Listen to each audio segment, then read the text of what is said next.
The only way to define your limits is by going beyond them. Are you ready to prove your skills? Dive into the Spring Event 2024. The journey begins on March 23rd, and experience every high-speed moment live on Twitch. But don't just watch. Sign up now and become part of the legend. What you can win? The 3 winners of the Spring Event will receive a real track day in Ascari. So get your chance now. Racing Unleashed. The race is on. Are you in?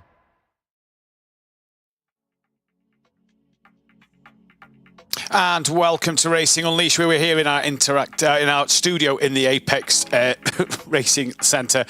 Brilliant to be here, not the interactive studio anymore. It is the spring events that kickstart the Racing Lounges season and the Racing Lounges year for 2024. I'm Matthew Duffin, bringing you all the action of today's first spring event and the road to Ascari. And as that little trailer said there, it is going to be 3 events based over the next 3 months that will determine who will be getting a fantastic prize.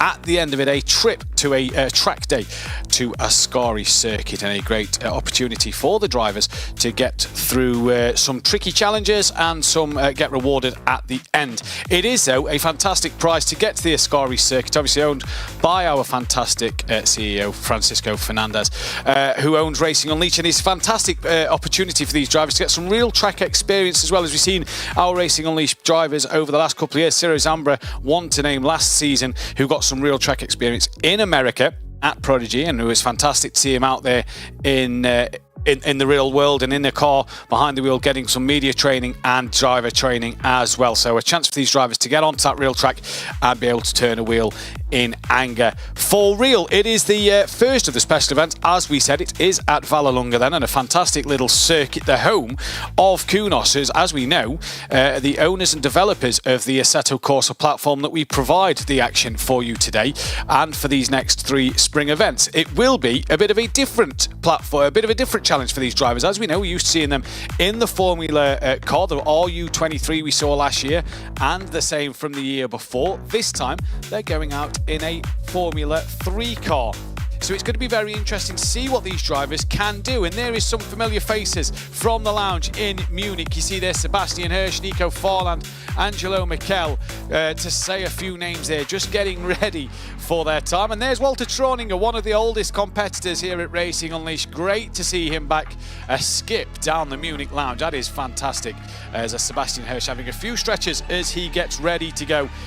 In Munich, it's a fantastic opportunity for these drivers, and like we said, in the Formula 3 car, which is going to make racing very interesting. No push to pass for this year, no DRS, and it is pure racing from lights to flag, with a bit of a qualifying and a super pole, and the top 3 drivers being able to take home that track day experience. There is the Madrid lounge, looking beautiful as ever, with a few familiar faces as well there. Enrique Marignon, you see Agustin Torlacci, as well as Alejandro Sanchez stood in the middle.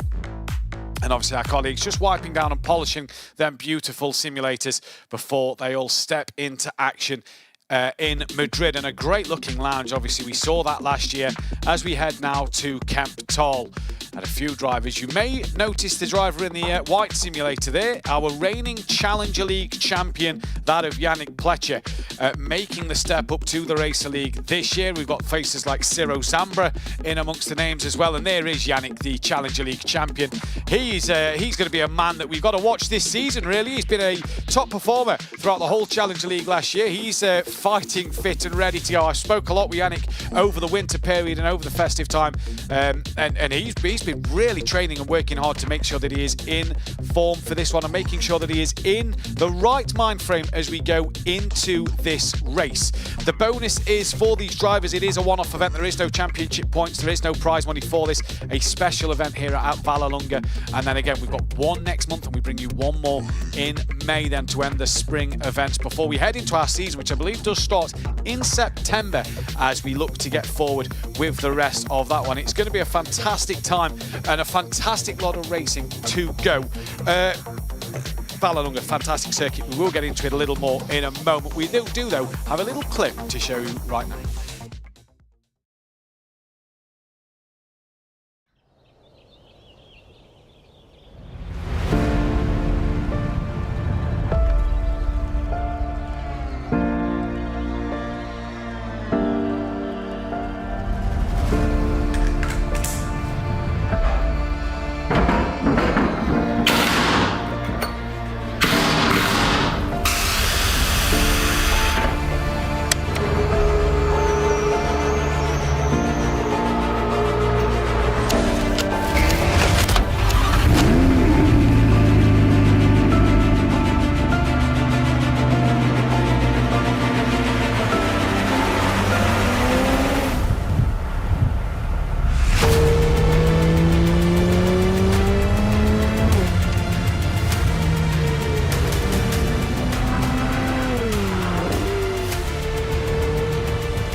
And as we see the beautiful Ascari circuit, the beautiful Ferrari Challenge car there in the Racing Unleashed livery, a fantastic car, fantastic scenery, fantastic views at the Ascari track. And if they win that track day, I tell you won't weather like that, because what we've got here in Britain at the moment is far from sunny as it was in that clip. The drivers, though, will be trying to win that prize to potentially get the chance to go round in that car on their track day, whether it is driven by a professional and they get to have a cockpit, a passenger seat next to them going round.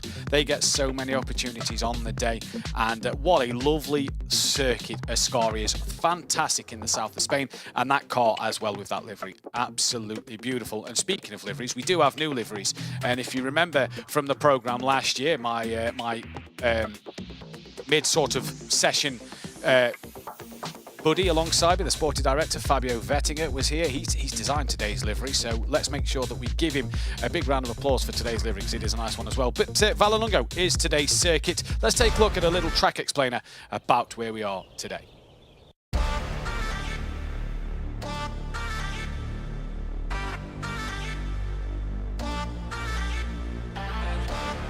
So, here in Italy, Rome the location for Vallelunga. The home of Kunos, as we said, the developers of Assetto Corsa and Assetto Corsa Competizione. An absolutely iconic circuit, brilliant to look at, and fantastic to go around. And here is the Formula 3 car in its brand new livery for today's event. As you exit that final corner, you get a good run down towards the first little left-hand kink, flat out. As you then head down towards the Curva Grande, as it is called. Again, flat, back to the left. Lovely to see. You then sort of rise uphill and it sort of banks down to the right just a little bit. And we come into the first and second pod, a bit like the Lesmos and the Arrabbiatas. You come through then running all onto the curves. And the thing that's nice to see about Vallelunga is a bit of that AstroTurf, bit of runoff, but you can't go too far because it's an old school circuit. You will be punished by the grass and the gravel. Long sweeping right-hand corner before you hit the power. Hurry up and wait, hit the power as early as you dare. And again, a lot of heavy braking zones, but good flat out areas. Hairpin turn through the left, little marker boards because there's a few different layouts to Vallelunga here, but all in all, beautiful scenery around this circuit. Another slow section of the track. You sort of dip back downhill and away from you, and then you come back left, short straight. As you gather some speed, you quickly, sharply on the brakes, again picking up a bit of momentum, a bit of a slide from our driver there, and a bit more of a wiggle. I've seen this clip. There's the big moment, and you will not be wanting that as a driver before you head to the final corner. And again, hurry up and wait around this final corner. It is a chance to get this right. Roma is the final turn. Get a good slingshot out of there. You could be looking at a slipstream down the start straight. And that is all we see. But the drivers are heading out on track now. And this, I do believe, is this is going to be the qualifying procedure. Now, the qualifying procedure is just basically a couple of minutes qualifying. Not sure, I can't remember off the top of my head how many minutes the qualifying session will be. It will be a short qualifying session though. We will then have 17 drivers all on the circuit at once. We then go to a Super Pole. You remember the Super Pole back from last year in the Battle for Glory. We saw the Super Pole in action, and it will be the top 5 drivers take on the Super Pole before then we head into the grid order. 17 drivers, 11 of which I do believe are Racer League drivers, 6 of which are Challenger League drivers. Now, the interesting thing about this is the Challenger League drivers obviously don't have to run on Mode 4 in our normal championships, and in the semi-finals to determine this final grid, didn't have to run on Mode 4 either. For this race this afternoon, it is Mode 4 and Mode 4 only.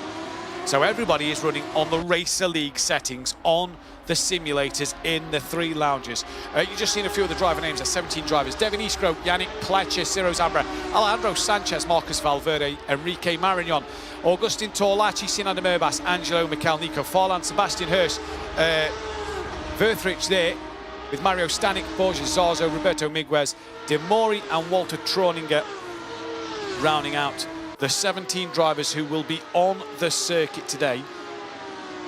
And they are all fantastic drivers, fantastic competitors. to see who are out there on this track. So like we said, short qualifying, couple of minutes to get a few laps in, and then it will be all go from there for these guys.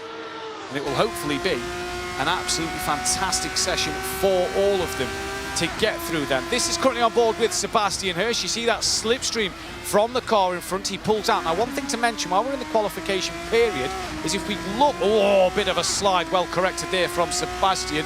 If we look at the liveries of these Racing Unleashed Formula 3 cars, you'll notice some distinctive features. Now, the yellow and white stripes you see, the white stripe, ignore that one on this car. You're looking at the yellow stripe. The yellow stripes on the side means that he is in the yellow simulators. The rear wing, the front wing, the stripes on the side and the front nose of the car all mean that he's in the yellow simulator. So whatever stripes are on the side of the car, they represent the colour simulator they are in. There is a white or silver liveried car out on the circuit. If there is one, that means they are in the white or silver simulator in the lounges.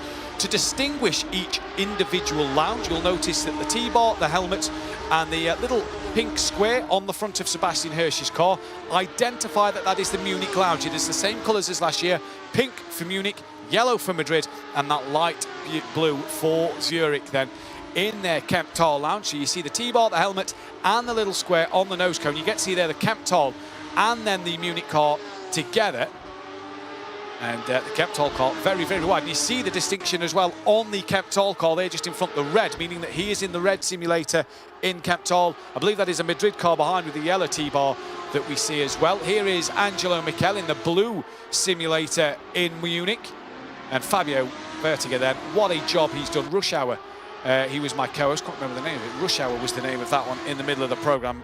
And we do miss Fabio. We hope to speak with Fabio as the year goes on.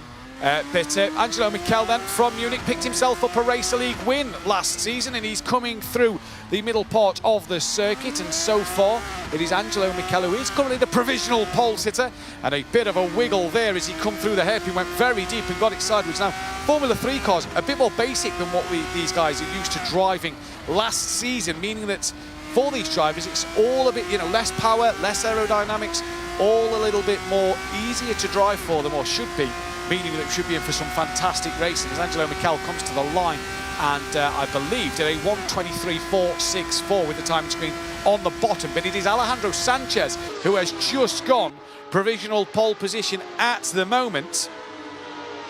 And that is fantastic to see. Here is Nico Farland, a 1:23.631 is his best. Nico Farland, P7.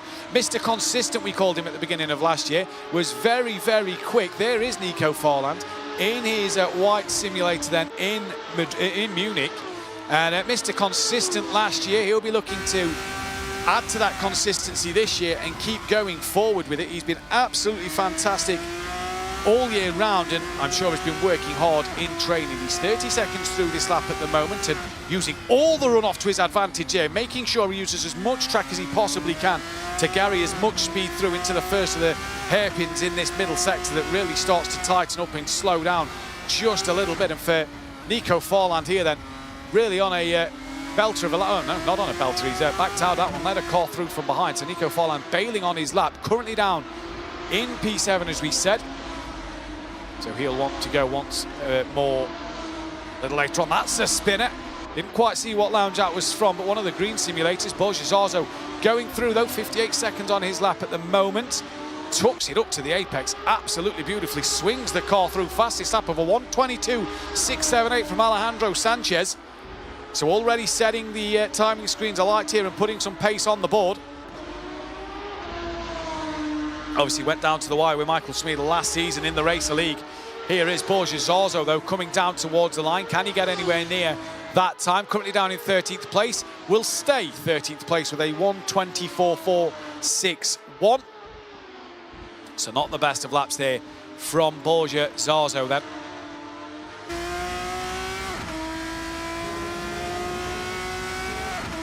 So we go on board with him. Get to see just that little steering input now from Borja Zarzo. It's going to be fascinating to see what input he has and what he can bring to the table, as it is currently Mikel from Hirsch, Ciro Zambra then you're second, third and fourth.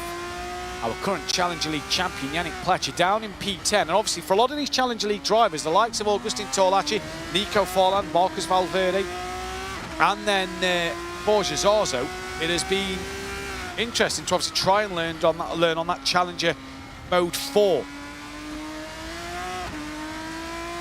Into the first hairpin, then again a short run down, second hairpin on the left-hander, coming through. Just gets it flicked through nicely. Alejandro Sanchez, fastly slapped, pumping them in now. He's getting into a rhythm. 1:22.432, proving he's going to be the man to beat. He's not got his main rival out there, Mikel Smedel, this time around. For Alejandro Sanchez, just driving nicely at the moment. Borja Zarzo coming towards the line once again, and what will his lap time be? A 24.2, put him up to P13 ahead of Mario Stanic then. Stanic just a little off the pace, 2 seconds off the pace then of Alejandro Sanchez.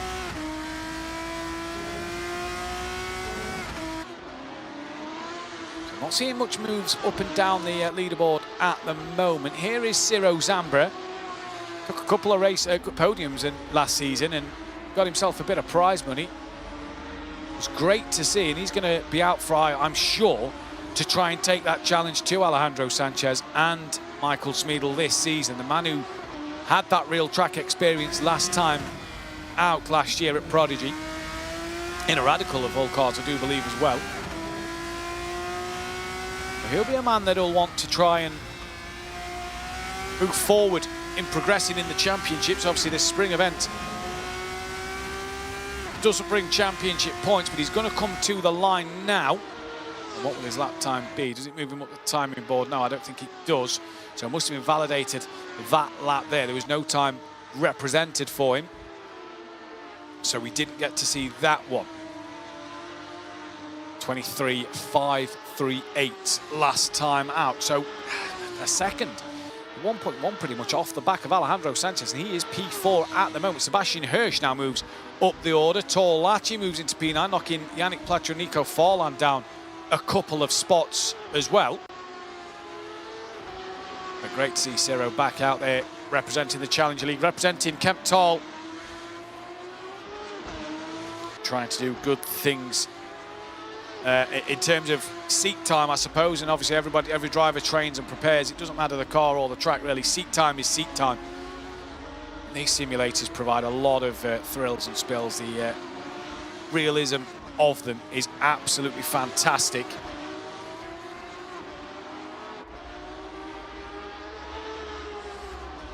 Ciro Zambra currently on a 1:04 at the moment.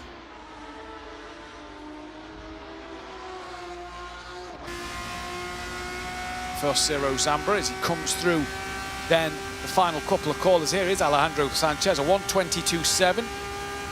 So not his best lap at the moment for Alejandro Sanchez, but a decent lap in total. 15-minute qualification session. A little wiggle there for Alejandro, not the best of exits through first part of the circuit. But, you know, I'm sure he's, while he's got a comfortable gap out front, he'll know his gap. To then Enrique Marignon, who's moved up to second place. Sebastian Hirsch is down to fifth. Just looking at the time squeeze, Torlachi's actually moved up into seventh. Valverde's come up into eighth with Sinan de Mirbas moving inside that top nine. Borja Zarzo's managed to get himself ahead of Devin Eastgrow into P12 as well. And it is just David Berthrich down in 16th place.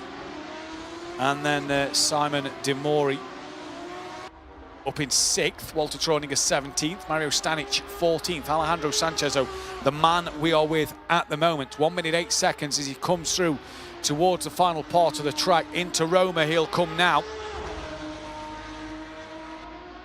Just cambers away slightly there, down the straight he comes. He's going to cross the line, and is this going to be an improvement on his time? He gets that time. It's a 1:22.594. It's not his personal best, but it is still a good lap. Here is Simon De Mori in Munich as well. He's coming through Roma, giving a bit of a slipstream to a Munich driver behind. De Mori heads over the line at 22.9. That's good enough to put him into P5, so a good lap there from De Mori. Showing that he's not far off the pace at the moment, about 0.4, half a second off the pace of Alejandro Sanchez. A good start to his race. There he is in his orange simulator.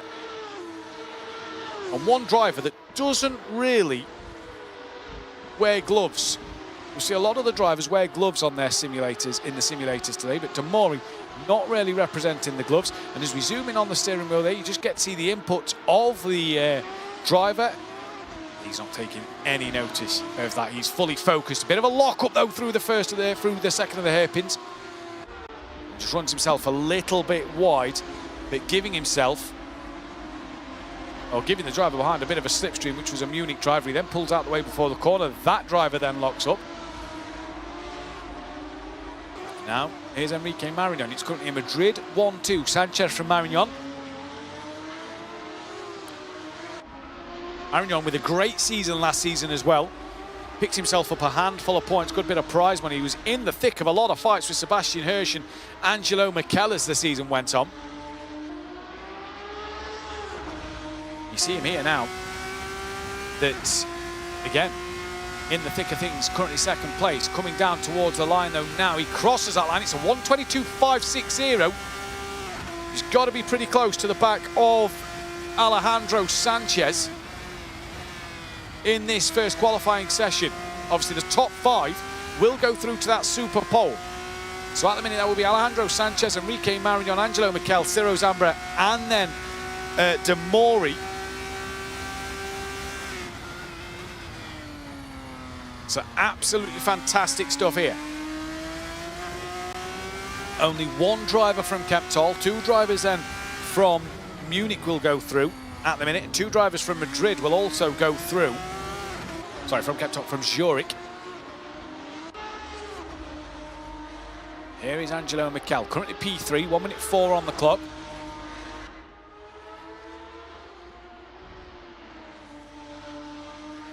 And there he is in his simulator as they just get the motion sensor swinging him through the corners. Round to the final corner, down the start straight he comes. What lap times he going to put on the board? A 22.8, keeps him P3 at the moment. So not a lot there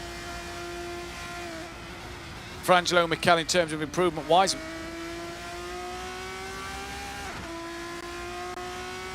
Comes through the first couple of corners then. And he's now, again, a driver who won a race last season. A driver that we saw challenge it out for that top 3, best of the rest, if you will, in terms of the championship in the Racer League. For Michel, he's got a bit of work to do to get on the back of Sanchez, but he's not far away. He's only a couple of tenths off the back at the moment.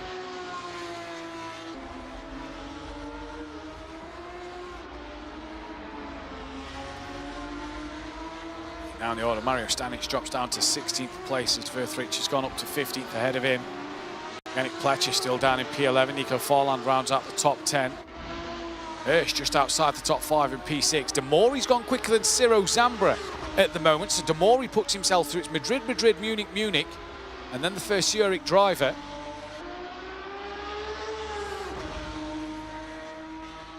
As Angelo Michel rounds Roma, down towards the start line he comes now. Is he going to improve on his lap time? It looks a decent lap. Crosses line of 22.757.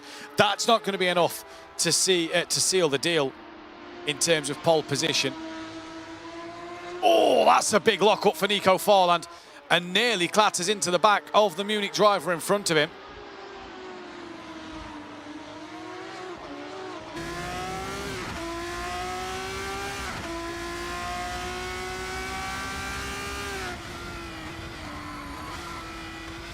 So for Nico Forland, this lap's pretty much abandoned. That's a big moment from the car in front. Huge snap and off to the left.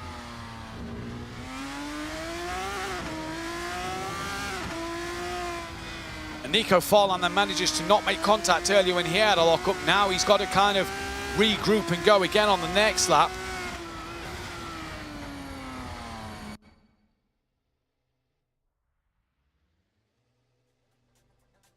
I believe that is the session come to an end there then. So it is Alejandro Sanchez, Enrique Marignon, Angelo Michel, Demori and Ciro Zambra who are your top 5, and they will all go through to the Super Bowl coming up in a few moments' time. It'll be a chance, I believe, singular laps, who will then go through and make sure that everything is okay, and they will all run as they will, singular laps, as we saw back in the Battle for Glory last year.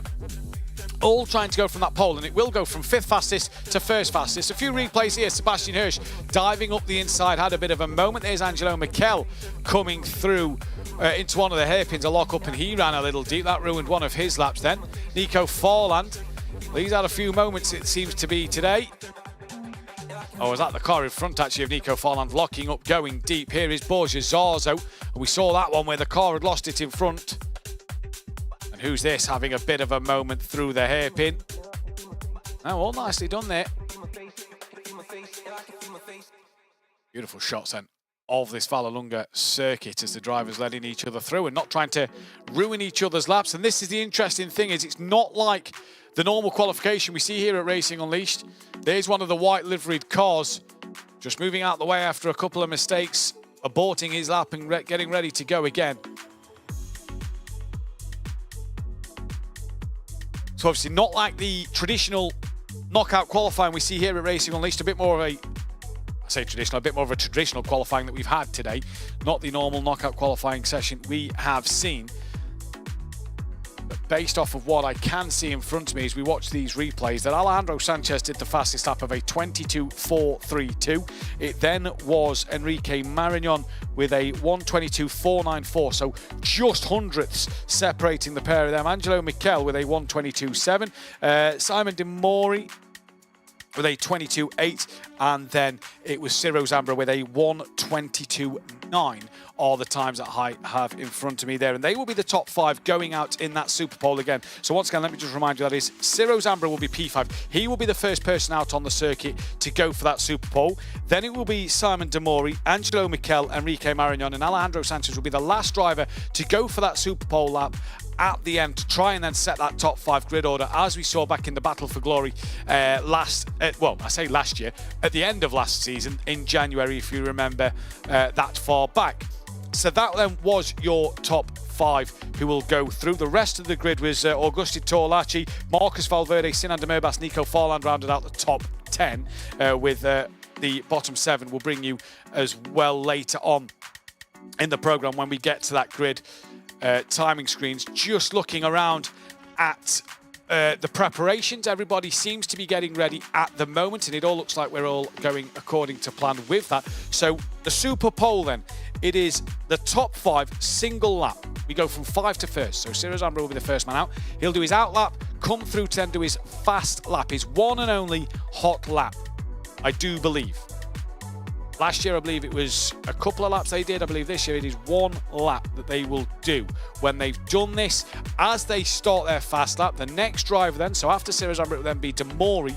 As he starts his quick lap, De Mori will exit the pits after a little bit of time so that Ciro Zambra's gone round, and they will then start their out lap ready for them to prepare and get away. I can see on the screen next to me that I do believe Ciro Zambra is now just coming from pit lane and is now heading on to the circuit for his outlap then in this Super Pole.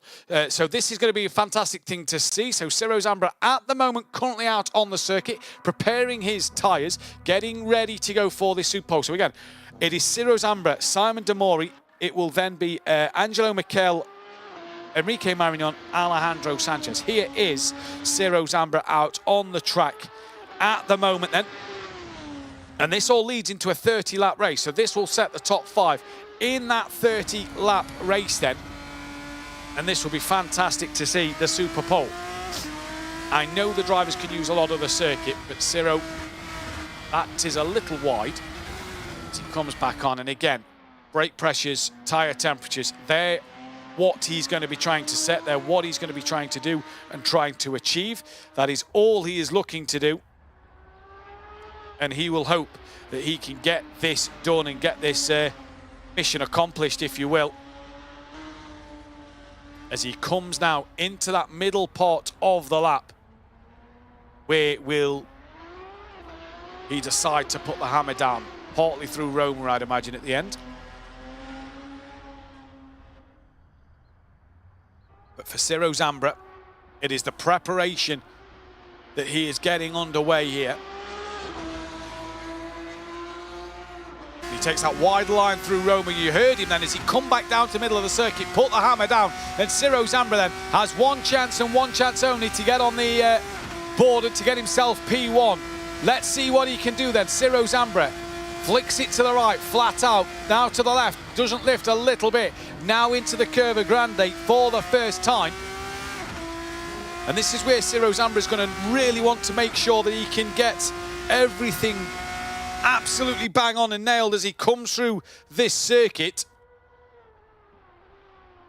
Here at Vallelunga then. Into the long right-hander he comes. A bit of a hurry up and a wait corner as he comes through. Now onto the power, using as much runoff as he dare.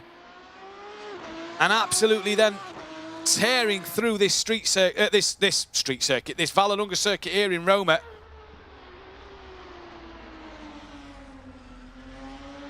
Driving like he really, really wants to get a win to his name and get a pole position to his name as well. Here's Ciro Zambra back on the power. You just hear that car just wanting to break traction, but Ciro not allowing it to break traction there as he comes through. Great to see as now he comes towards Roma once again.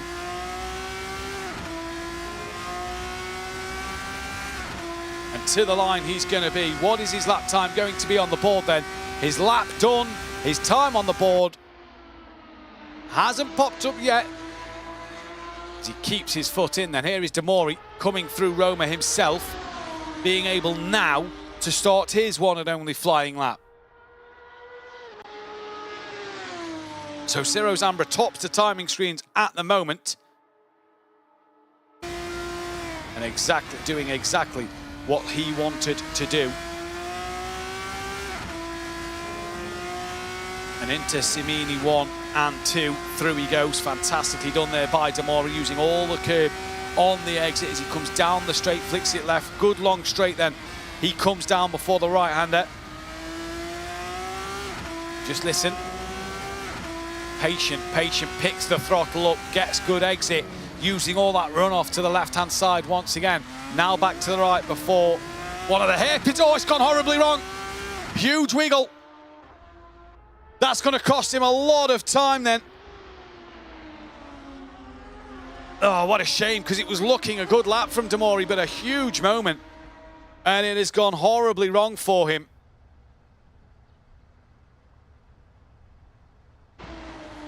That is a shame for Simon Demori there. You see the car in the background already on its outlap. That is Angelo Michel who's preparing himself for this run. And Demori, keep his foot in, he'll keep it going. Into Roma he comes now. And he's going to want to make sure that he can get as much time on the board, just in case someone else makes a mistake and he can out-qualify them. To the line he comes and crosses it. And I believe that's going to keep him in position 2.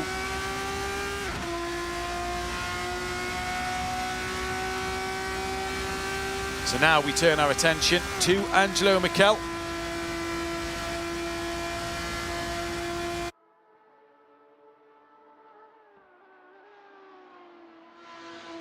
He was the third fastest man in the original qualifying. Let's see what Angelo Michel can do then through here. Up the hill he comes once more. Slight incline, just a little bit, as it's the longest straight on the circuit before. Hard on the brakes, now lifts off the throttle, picks it up now.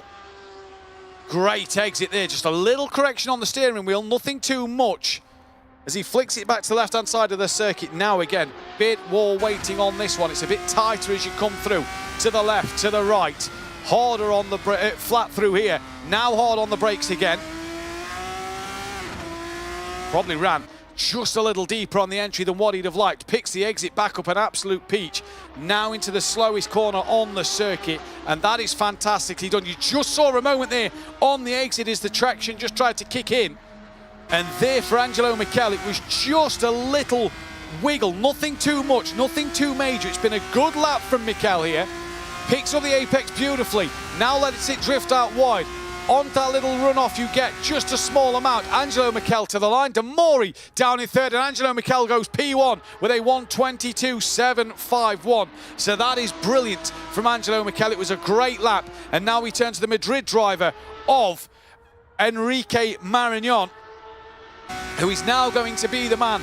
2 drivers left to go. It is Marignon and then it is Alejandro Sanchez. So now to the 2 Spanish drivers to try and take on this Vallelunga circuit.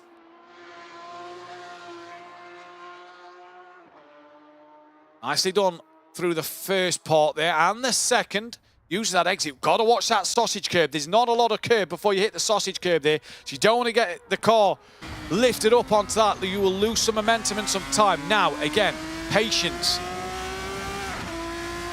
You just hear every driver just lifting, waiting, going as it comes through the corner. And Marignon so far, good, clean lap. Nicely done. Not a lot of adjustments on the wheel as we say that there. A big slide on the exit. And Enrique Marignon may have lost a bit of time through there. And that will just cost him ever so slightly. As he comes back to the slowest part now of the circuit. Get this one absolutely right on the exit, because you need a good run now down towards Roma. And apart from that one little mistake, I've not seen Marignon make too many. But is that going to cost him a front row grid position? Has Angelo Michel done enough to beat him in this qualifying session? A huge snap from Marignon comes to the line. No, it's good enough to take provisional pole. It is a 1:22.622, but it is now on the hands of Alejandro Sanchez, who will start his lap in a few moments. That will be the man to try and stop his fellow Spanish driver of Enrique Marignon. And so far, it is the same order, bar Demori and Ciro Zambra, but Demori had that horrible moment. And we just await Sanchez, who was the quickest man in the provisional qualifying.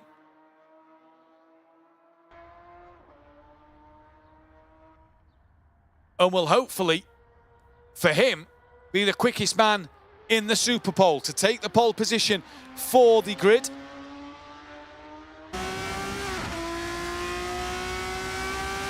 Comes through. The long right-hander, Alejandro Sanchez, now coming down hard on the brakes.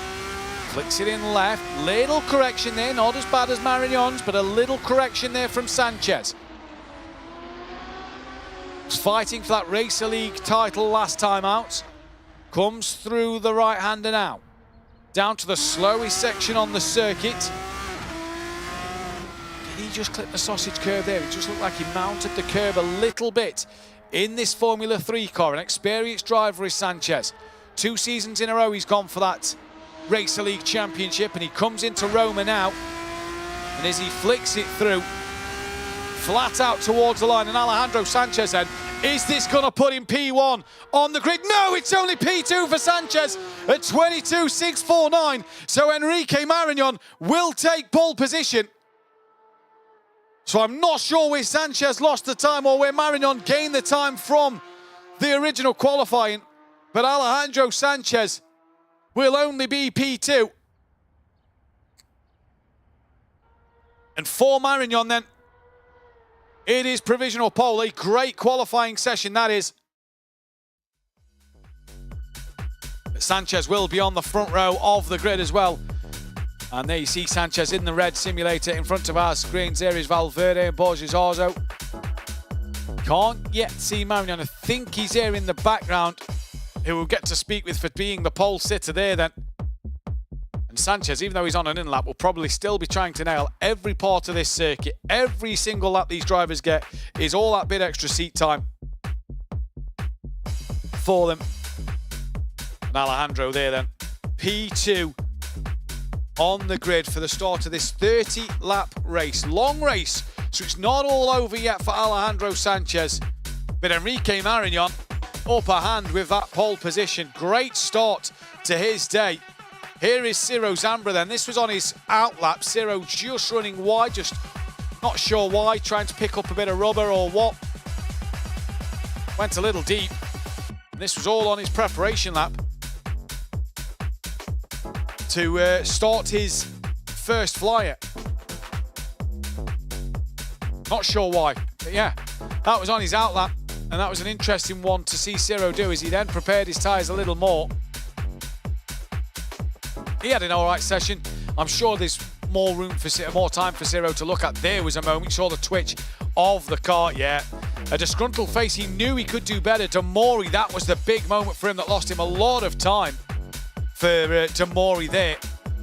Down at one of the hairpins, and it was just really that cost him a lot of momentum. Angelo Michel had a big snap. And he had an all right session, currently sat P3. Enrique Marignon then, did he touch the sausage curb just here? Not too sure, but he also had a little wiggle on the exit of the corner, but he's the man who took provisional pole. Alejandro Sanchez, did he mount that sausage curb? Not too sure. I wonder if that's what's cost him the time. But he was on it. It looked a good lap from Alejandro Sanchez, and he was the man who set the pole time at the start of the session. So for Alejandro, it is not going to be provisional pole for him. It is pole position for Enrique Marignon, who did very, very well. And we'll be able to speak to Enrique in a few moments' time. As here he is now, actually. Enrique, pole position. I bet you didn't expect to see that one today. Hello. Well, it's a surprise. Alejandro was faster than me in every session, but in the quali I found some tenths, and well, I put in a really good lap. Of course, it wasn't perfect, but was the lap necessary to do the pole. Obviously, it's been a bit of a transition from last year with the RU23 now into a Formula 3 car. It's been a short turnaround from January now into the back end of March, but working hard for this spring event? Well, I trained, of course. I didn't train a lot, but yeah, I did some laps on Bahrain and also on Ascari. But well, with this car, it was going to be a surprise, the pace of everyone. So yeah. Sí. Sí. We have the race coming up shortly. It's going to be a long 30-lap race around this Vallelunga circuit. What are your goals for this race? What can you achieve from it? Obviously, Alejandro starting alongside you. It's going to be tough to keep him behind. Well, this car have a lot of slipstream, so I will try to keep the first place after the third turn, I think it is. And well, if I can do a P2, or a P3, a P3. But of course, a podium is my goal. Podium is your goal. Enrique, very well done on the pole position. We'll let you get ready for the race. Congratulations. Hope to speak to you later. Thank you. So that Enrique Marignon with the interview there, the pole sitter he is for today's race. The 30-lap race coming up in a few moments' time around this Vallelunga circuit here in Rome.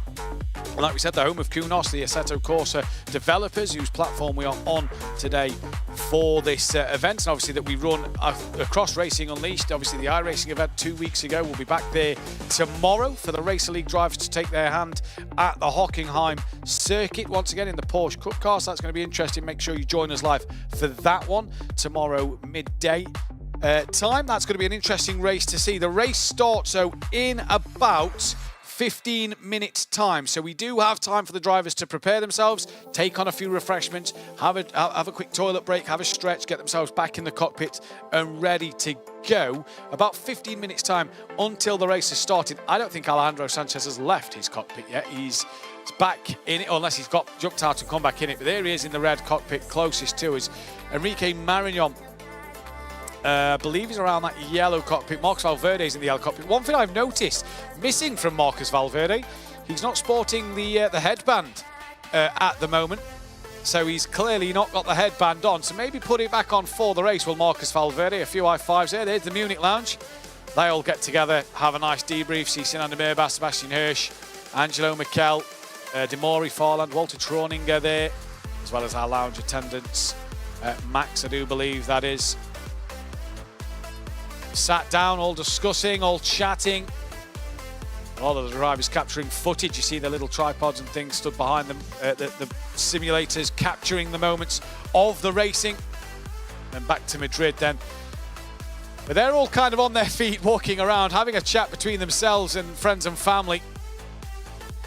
Not like the Munich ones. They're all sort of sat together, maybe debriefing, whereas here, everybody's around and chatting. But it's been a great day so far. It's been great entertainment so far at this Vallelunga circuit. 2 good qualifying sessions with the Super Bowl, with the race coming up, like we said, in about 13 minutes' time.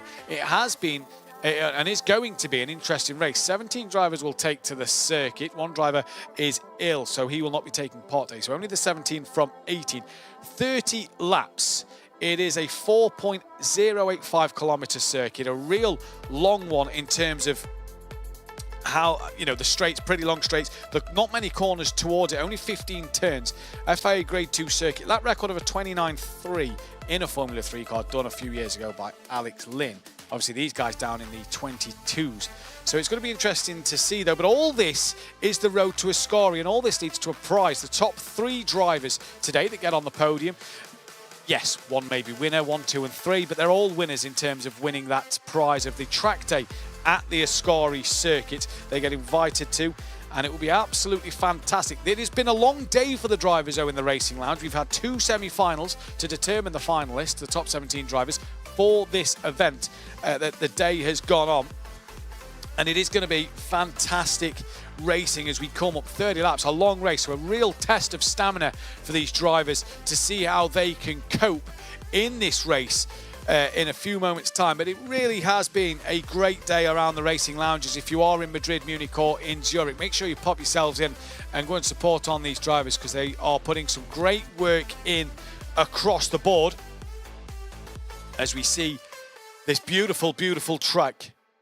And it is absolutely great. That is the start line, a very dark start line then as you come through towards turn 1. It is very, very sort of shadowed in by the grandstand and then the pit lane. Really nice though, great views, lovely sunny day as the sun is coming down on the circuit as well. And beautiful to see here in Rome, lovely sunny day.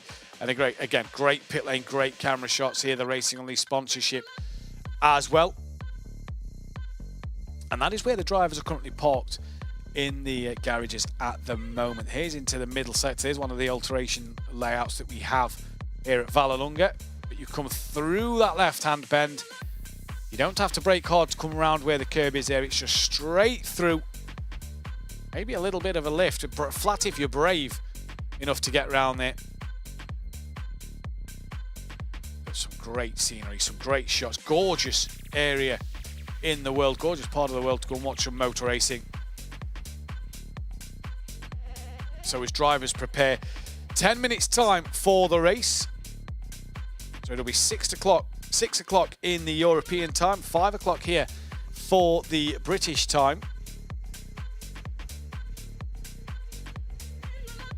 And this is coming down out of the 2 corners, the Simini 1 and 2, and then you come into a bit of a straight. Again, you just see great scenery, and it gives you that old school motor racing circuit vibe towards this. It is a very old school track in terms of not a lot of runoff, straight onto grass or gravel, and that is where it's going to hurt you as a driver. You just push them limits a little too far, you are then running into that grass and gravel area. So it is going to be brilliant action to see here then. Down into the slowest part of the circuit. Again, watch that apex, because you see them 2 sausage curbs just right there. So it is challenging for the drivers. You just feel you maybe can get a little greedy on the curb, and then bang, 2 sausage curbs. You can't get too greedy, because otherwise that will hurt your lap time. As we now are going to go to the onboard explainer of the circuit, and we get to take a bit more of an in-depth look then at this Vallelunga track.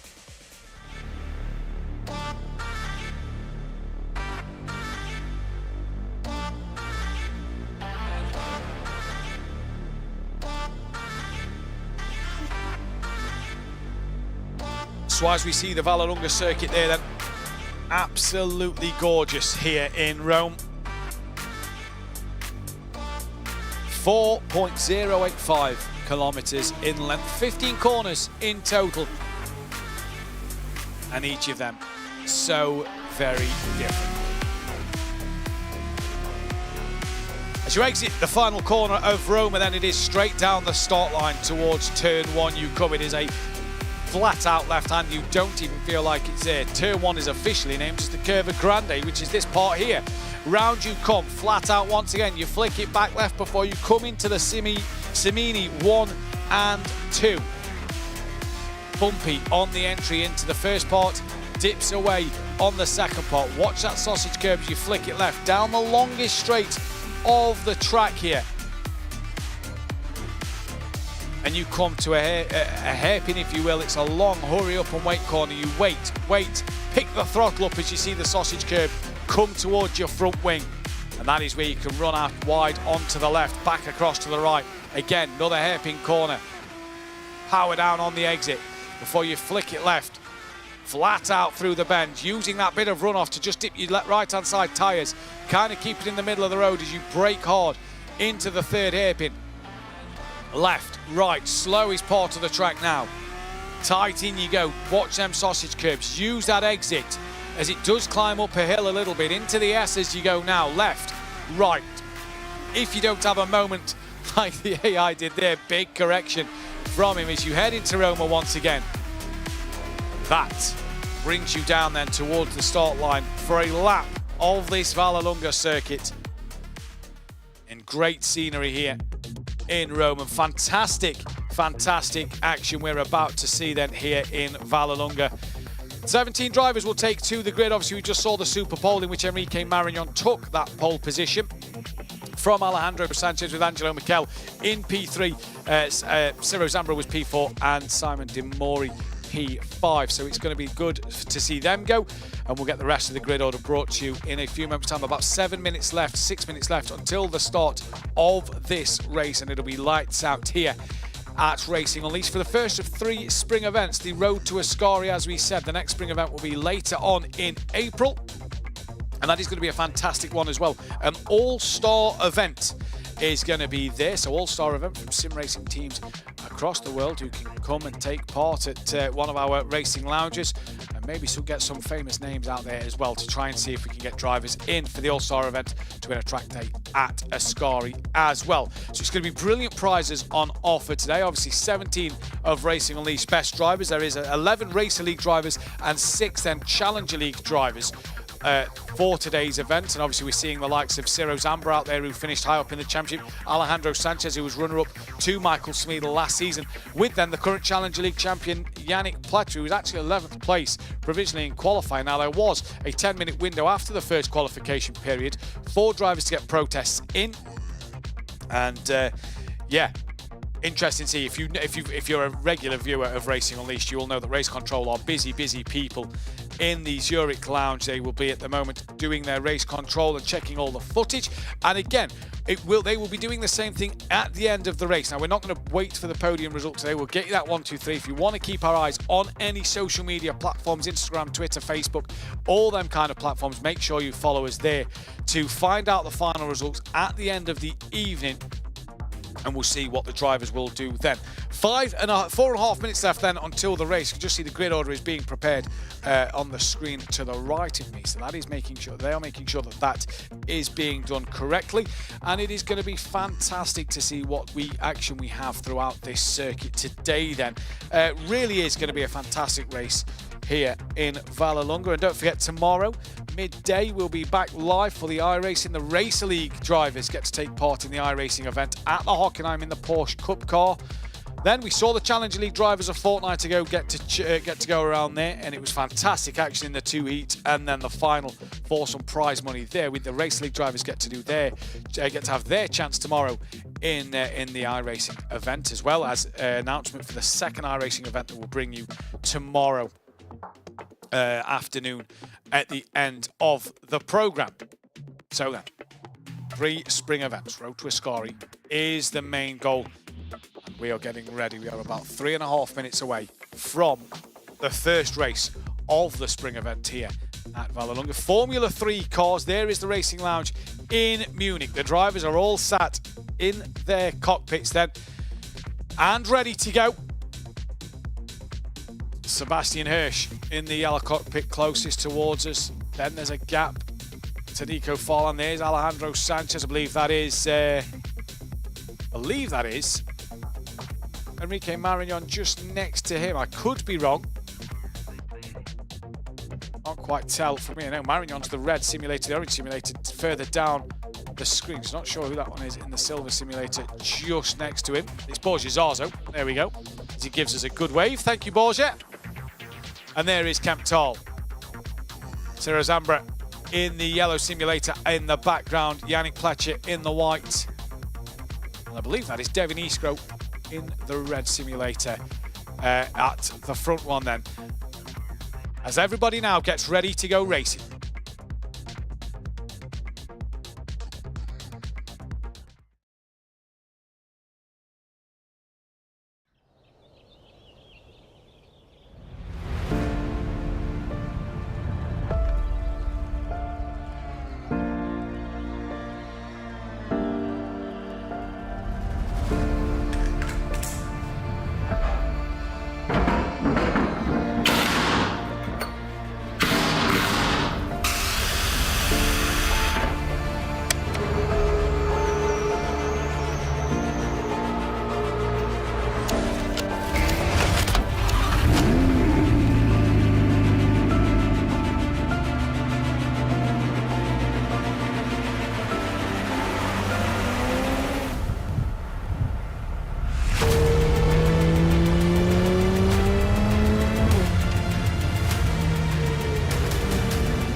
We are live then here for the race. The red lights are already on. It is green and go then for the start of this spring event one here in Vallelunga. It is a great start. Everybody gets away nice and clean. It looked like one of the drivers lost a bit of traction off the line and clipped the pit wall as they all dive down up the inside. That is one of the leaders. I believe it is Alejandro Sanchez, maybe looking to make a move, and Enrique Marignon and Angelo Miquel getting involved. And already contact at the beginning. Spinner, that is Angelo Miquel, who's gone right around and has been absolutely catapulted into several other cars. They're all bouncing off onto the runoff area at turn one.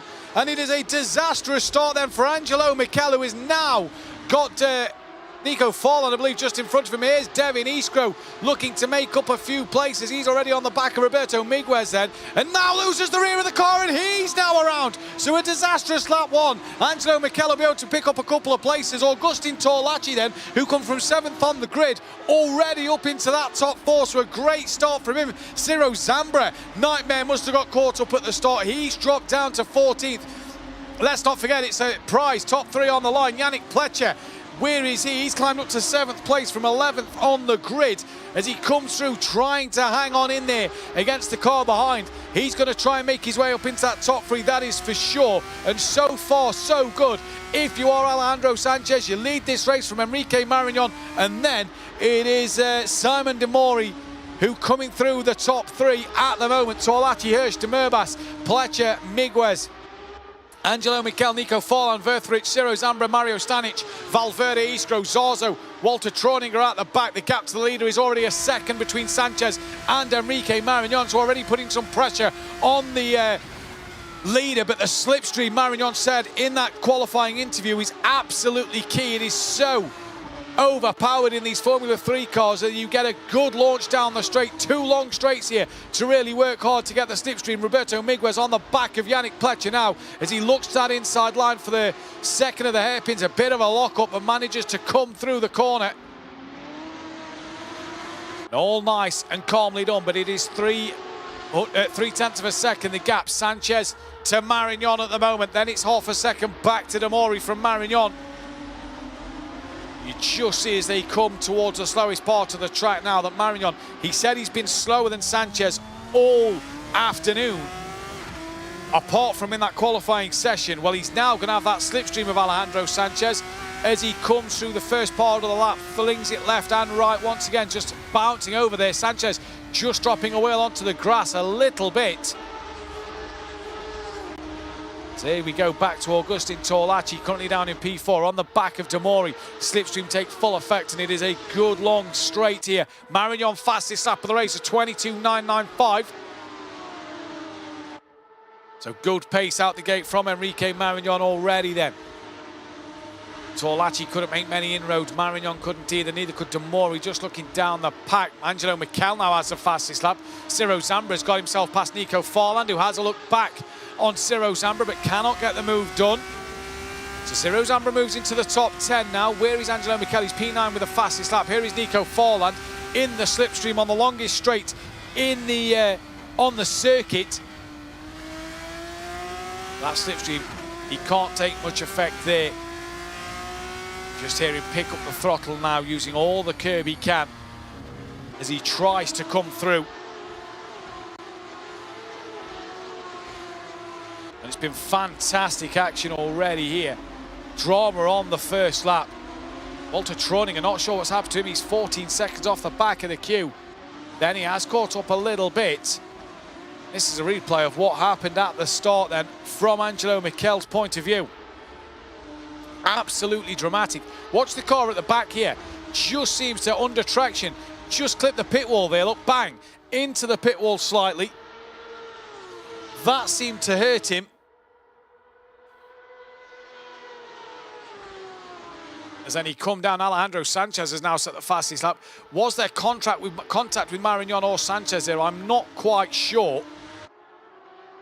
But it was interesting to see Angelo Mikel and rejoin a couple of cars off with him. One was Ciro Zambra, who went off with him.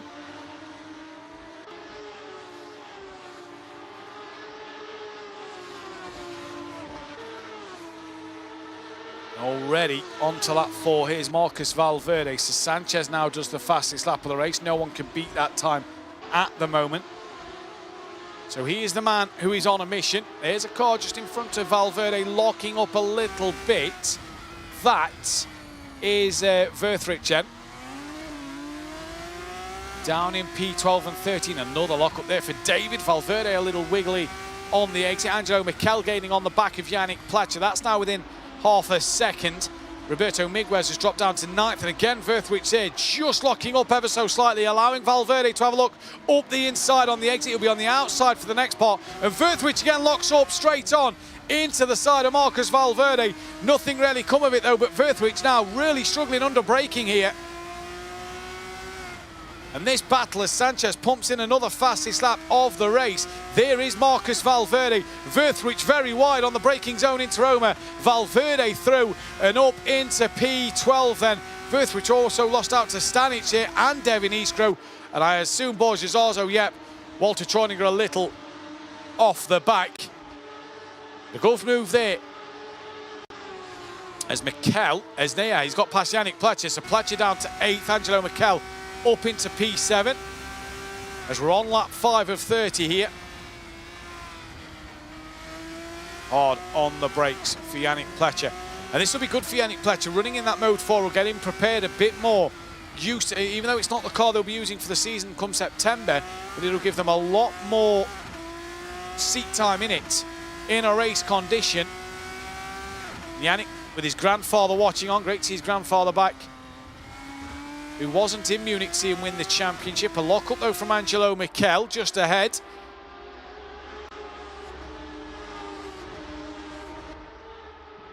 Now Enrique Marignon, 1 second off the back of Sanchez.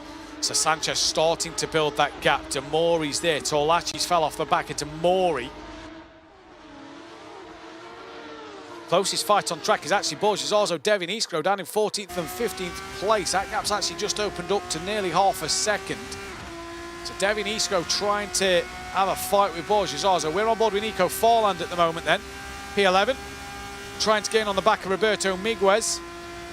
After losing out to Ciro Zambra, Zambra's got ahead of Miguez, so Farland here is going to try and get ahead of Miguez as well, put himself higher up in that top 10. That is Zambra just ahead, catching his Zurich compatriot. Did Yannick let him go there? Yannick made a little mistake, it looked like, on the exit of the corner before, and Ciro Zambra finds himself through. Now here comes Farland, just gaining in the slipstream. Breaks a little bit earlier, catches in mid-corner. Has to go deep, though, as he had to get on the break a little more.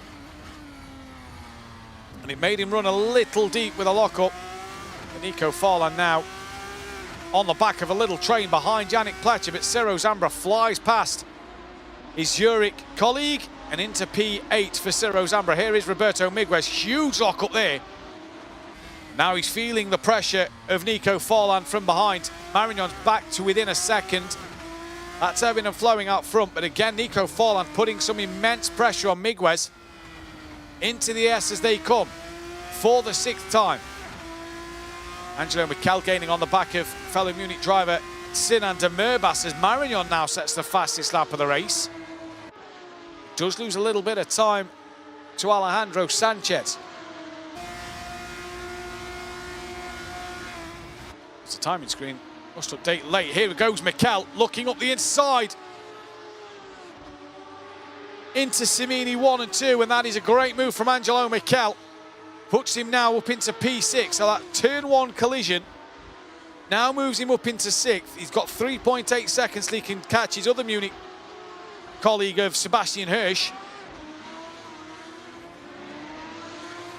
Here is Demori, currently running in P3, bit in no man's land at the moment, not close enough to Marignon, not close enough to Augustin Torlaci. Here he is, live in Munich. You see Sanchez and Marignon just there in the distance. He'll also be keeping one eye in that virtual mirror at the top of his screen of Torlaci behind him, but Marignon's brought that gap down to just over half a second. So he's driving well at the minute, is Enrique Marignon, really pushing his car. Nico Farland, good cue behind Yannick Pletcher though as well. Yannick Pletcher, Roberto Miguez and Nico Farland we all see down the order. Good little train there. And here is Nico Farland, who, as we jump to him on board, gets ahead then of Roberto Miguez. So gets that move done. And that is a fantastic bit of driving from Nico Farland. Now he can head after Yannick Pletcher, who they had a good championship battle at the beginning half of last season. He can now hunt after him. As Yannick trying to stay with Ciro Zambra. He's had a little lock-up from from Nico Farland there, not too sure. Just saw the puff of smoke. Sanchez has managed to extend his gap a little bit. Has he made a mistake? Oh, is that just coming through the corner? No, timing going back up. It's just the timing screen in the braking zone. And once again, look, you see his time just extend. He caught though through the corner, and once again it extends and opens up a little bit more. It's down actually to half a second. So obviously as he's in the braking zone and puts the power back down through the corner.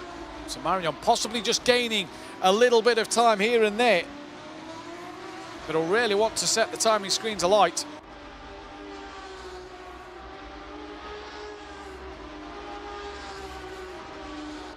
This is Nico Farland trying to pull away from Roberto Miguez and gain on the back of Yannick Pletcher then, who's 1.5 seconds up the road from him. Here is Angelo Michel, P6. He's got the gap down to 2.6 to Sebastian Hirsch. So he's coming for Sebastian. Just a few gaps along the way, although Marcus Valverde just dipping into the second mark of Roberto Miguez.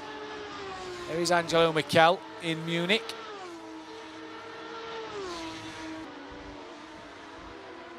working hard in the cockpit to make sure that this long race, lap 9 of 30 we're on. So still a long way to go in this one for Angelo Mikel. Anything can happen yet. It takes one mistake to be right back in it.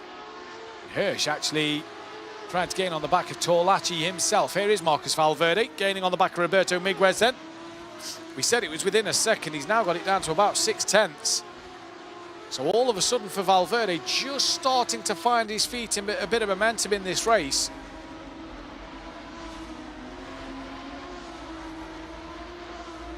Lock up again from Miguez. Same part of the circuit is where he looked up when Nico Forland was putting pressure on him. And another lock up into the hairpin for Miguez. So just coming under a bit of pressure from Valverde now. And is he feeling that heat? Here's Walter Troninger. That's not Mario Stanek. That is Walter Troninger in Munich, as he's currently 14 seconds off the back. It's all seat time for him as he prepares for the championship. One of our oldest competitors here at Racing Unleashed. Great to see Walter back for another roll of the dice here. Ciro Zambra's gained on the back of Sinan de Merbas. Nico Forland's on the back of Yannick Pletcher. And Marcus Valverde is on the back of Roberto Miguez. And this is the Nico Forland-Yannick Pletcher battle. We saw this little scrap happen a lot last season. And for Nico Forland, he'll want to try and put Yannick under immense pressure.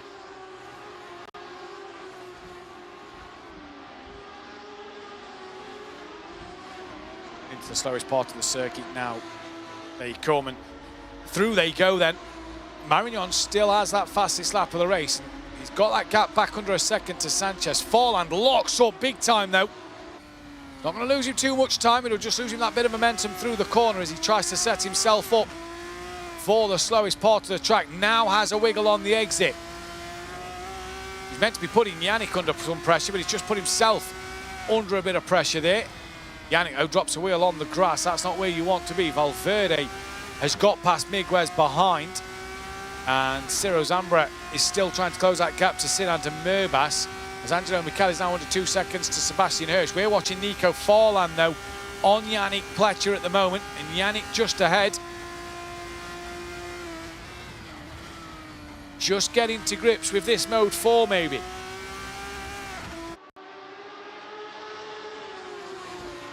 Simini 1 and 2 done for Nico Forland. He just gained a little bit as well as they come down the longest straight now. Was he close enough, would you say, to Yannick with a slipstream before they hit the braking zone? No, he has a look though. Makes Yannick realise that he's there. Small little lock up from him. And now they're going to get Marcus Valverde, who was the runner-up in the Challenger League last season, on the back of these two rather soon if Nico can't get past. There is Valverde and there is Miguez. So a bit of a train again starting to form. Different line there for Yannick as opposed to Nico.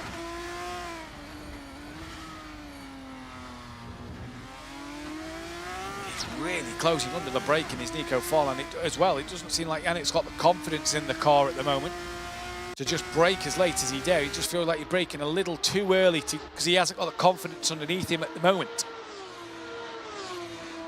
Here is Angelo Mikel. He's got within a second and a half then of Augustin Torlachi, Sebastian Hirsch, sorry. Torlachi trying to close the gap to Demori. Sanchez has extended that gap open a little bit more. Here comes Ciro Zambra on Sinan de Merbas to the outside of Simini 1 and 2. De Merbas trying to keep the nose here. The gardening gloves are back on for Sinan. Great move though from Ciro Zambra. Absolutely majestic. Pulls out though, does Sinan de Merbas to try and have a look. It's going to be the outside line though for the first part, the first hairpin. The long way round. Can he tuck it back underneath Ciro Zambra? He has an absolute peach. But Ciro will have that inside line, will he? No. Sinan de Merbas manages to cut that one off and do just enough. Great racing from the pair of them. And it is Ciro Zambra who now tumbles back down to 8th place. Sinan de Merbas, with his gardening gloves on once again, doing the business here. Ciro runs a little deep there, and that'll give Sinan a bit of breathing space, but a great battle as Sinan just locks up the brakes a little bit. Absolutely fantastic that from Sinan de Merbas. You just saw at the hairpin the switchback. Absolutely textbook stuff. And while all this is happening, Valverde is catching on Farland. While Farland is still behind Yannick Pletcher. Zarzo's trying to catch on Stanic. Not saw Zarzo have a race win since the battle for glory this time last year. Now Zambra comes back. It's Sinan Demirbas, the same place he got him done last time round. Can Sinan keep the nose here again? He does. Ciro gives him the room and respect. Now gets it done through Samini too. And as they come down the long straight to the circuit, a bit of weaving from Ciro to try and block the toe. Sinan didn't have the same run. Now looks at the hairpin. He's gone very wide and off, and this time Ciro will complete the move. And Sinan couldn't replicate what he did a lap ago. And Ciro Zambra through and up into 7th place. But a great battle there between the two of them. Angelo Mikel is now on the back of Sebastian Hirsch. And who was that off? Demori was off. Hirsch has been promoted up to P4. Torlachi's on the podium, and Demori in P6 was off at the hairpin. He was in no man's land. He was comfortable P3 at the time. And he's now down to P6, and Ciro Zambra's only a second and a half off the back of him. And all of a sudden, Sebastian Hirsch can see Torlachi, and Angelo Mikel can see the pair of them for that podium spot as we enter lap 14 of 30. The race just starting to liven up a little bit here.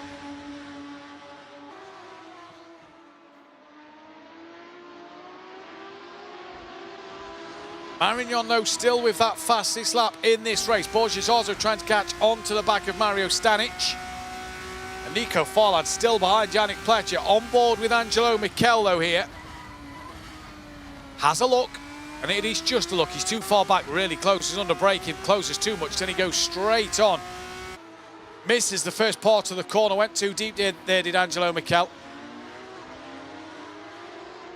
So not what he needed to do at all. And what happened to Demori? That's going to be the question to ask, because he was comfortable P3, and now he's got Ciro Zambra trying to close him down.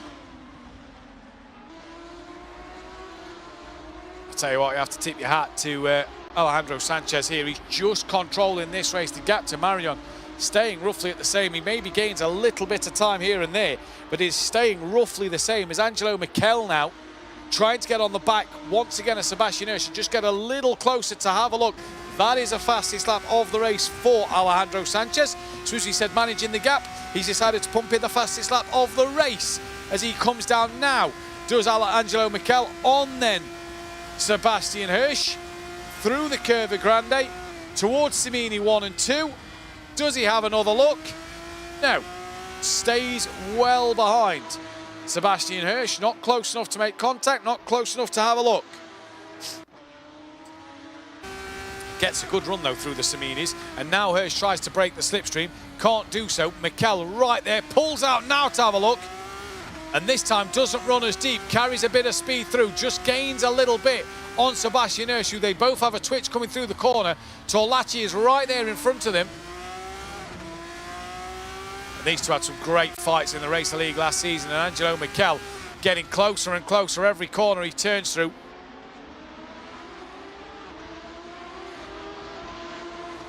I believe this is Sebastian Hirsch, who is now side by side with Mikel. Mikel going to try and go around the outside. Turn it in late as he dare. He still stays side by side. No, he goes through. It's a great move around the outside from Angelo Mikel. Fantastic job there from him. Around the outside of the hairpin, great move. Turned in late, swung it round. I thought they were side by side on the exit, but it's a great overtake from Angelo Mikel at the very end. He can now head after Augustin Torlachi, and on the replay, look, just turns in as late as he dares. On the power, bang, through he goes. Fantastic move. Demori there in the background, probably kicking himself. Here's Nico Farland still staring at the back of Yannick Pletcher. It must feel like it's last season all over again. Roberto Miguez has dropped down to 16th place and is, well off the back at the moment. Farland within half a second. He just can't get close enough to Yannick to have a look and make a move. And now for Mikel, looking for that podium spot of Augustin Torlachi, just over the halfway distance of this race.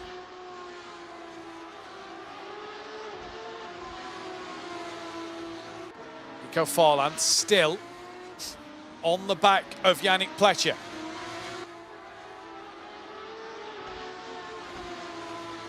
Sebastian Hirsch still with Angelo Michel as well, and Ciro Zambra is now on the back of Demore. He just broke under that second marker there.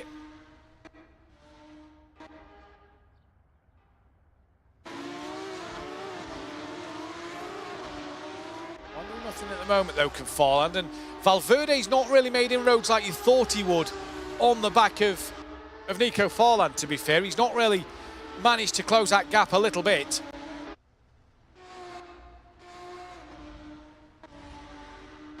They come down the start straight, very dark, being shadowed in by the grandstand. Pick the cars up now as they come back into the sun. And here is Forland again, just with Yannick Pletcher maybe starting to find his feet now, has actually gapped that of Nico Forland. Here he is. Very bumpy into Samini 1 there. You saw Yannick have a little slide, but Nico, didn't really gain a lot, gained a couple of tenths, but that's about it. Here is Mario Stanic down in 13th place. He is all on his own. 5 seconds clear of David Verthwich and 5 seconds behind Borges Arzo. Valverde is now just getting closer to that second area of Nico Forland. And now Angelo Michel is also trying to break that second barrier to Augustin Torlacci.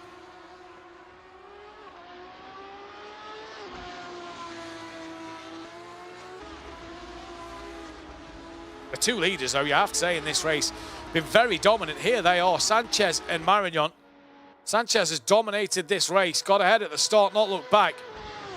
And Marignon kind of just followed him, just a little off the pace compared to Sanchez. And, they are 11 seconds clear of Augustin Torlacci.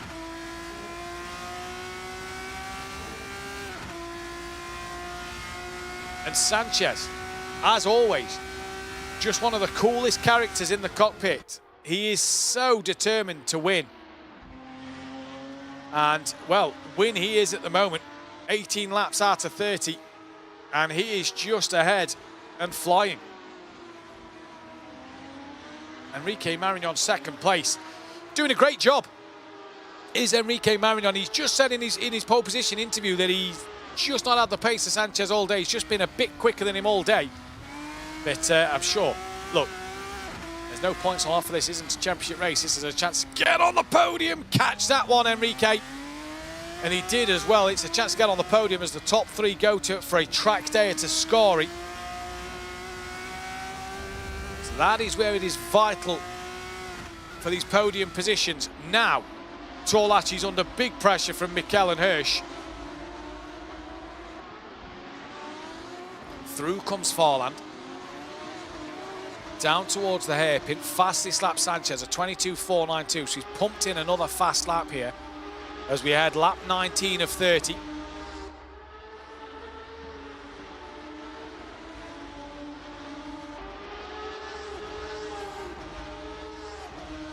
Ten seconds Torlacci to Marignon, so Marignon's pretty comfortable. The top two dead cert unless something happens.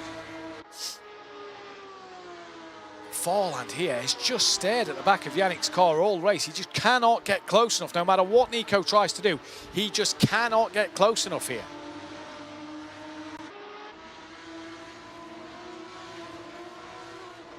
Through Simini 1 and 2. Ciro Zambra is now on the back of Demore, who is only 3 seconds himself off the back of the next three cars, Hirsch, Michel and Torlacci. So for Ciro here, if he can get Demore done sooner rather than later, he'll be looking to try and get onto that back of that top three. And will be looking to try and work his way as far forward as possible.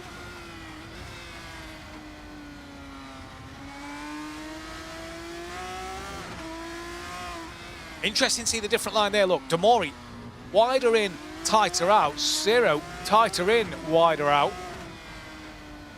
I don't really seem to make much difference which line the drivers took there, but for Ciro Zambra, it is massive at the moment in terms of being able to get on the back. Marignon now fastest lap, 22.473. So letting Sanchez know he's still there. And a moment for Sanchez could put Marignon onto the back of him once again. Torlacci's now nearly 13 seconds behind the front two. So they're flying, but he has pulled a bit of a gap to Angelo Michel. So as Michel made a mistake somewhere, here's Sebastian Hirsch. You see in the background there, of Damori and Zambra. And we're being told, actually, that Ciro Zambra has got a 10-second penalty from the start of the race. Not sure what at the start of the race, but a 10-second penalty for an instant at the start of the race for Ciro Zambra then. And, well, that is huge news for Ciro, because he is now being put to work even more. That 10-second penalty drops him a fair way down the order, puts him probably down to P11 behind Valverde. So if he was to get behind Damori, then it would be a case of, you know, he's got to pull away. Not a lot can happen. Mikel gaining on the back of Torlacci. This is Angelo Mikel's point of view, as Sancho now takes the fastest lap. They're just exchanging fastest laps in Madrid at this point. They're that far in front. They're exchanging fastest laps. There is Angelo Mikel, though, in Munich, trying to get on the back of Augustin Torlacci once more to have another look at an opportunity for that podium position. Torlacci then. Be great to see him on the podium. Took a race win last year in the Challenge League. Nico Farland is as close to Yannick Pletcher now as he's been all race. Really getting close. They head down to Simini 1 and 2. And now he has a look on the inside into the first part of it. On the bumps, Yannick Pletcher on the outside. Plenty of room given between the two of them. Now through the second part, Farland has to have that tighter exit. This allows Yannick Pletcher to come back at him. Down the straight they go. It is Farland with the pink T-bar, Yannick Pletcher with the blue. Both in the white simulators. Pletcher late on the brakes. Round the outside he goes, still side by side. The two championship protagonists from Challenger League last year going tooth and nail, really close wheel to wheel. Yannick up the inside once again on the brakes. Nico tucks underneath, gets the cut back, comes at him, and Yannick shuts the door. No thank you, sir. And now Nico gets up the inside of the hairpin once again. They just touch slightly. Nico is now through on Yannick Pletcher, and that is great racing for about 5 corners there. A slide from Nico Farland. Oh, and Yannick just gives him a tap and a little kiss to say he's there. And Marcus Valverde's now on the rear wing of Yannick Pletcher as they all come through the S's. Great driving from the two championship rivals of last season. And Nico Farland gets that job finally done and moves himself up into the top 10, up into P9. And as he tries to break that slipstream from Yannick Pletcher, wow, what a bit of racing that was. That is great to see from Nico Farland, who has already pulled that gap on Yannick. Now Marcus Valverde can have a look then. We can all puff our cheeks out there. Great, great battle that for about 5 corners. Absolutely fantastic. Great respect from the pair of them. Whoa, what a battle. Valverde's now having a look at Yannick Pletcher. Locks up, big wiggle. Manages to hang on to that one. Doesn't run out anywhere, but he's lost a lot of momentum. And Nico Farland already putting some daylight between himself and Yannick Pletcher.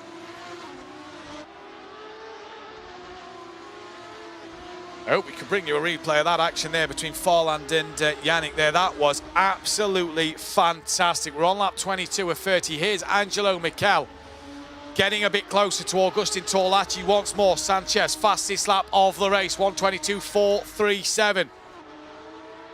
Lap 23 of 30 now, so there's 8 laps to go. And this is great for the podium to the death. Can Angelo Mikel? At the minute, it is a Madrid 1-2-3. And they'll be travelling to the south of Spain, to the Ascari circuit. Can Mikel interrupt that Madrid party?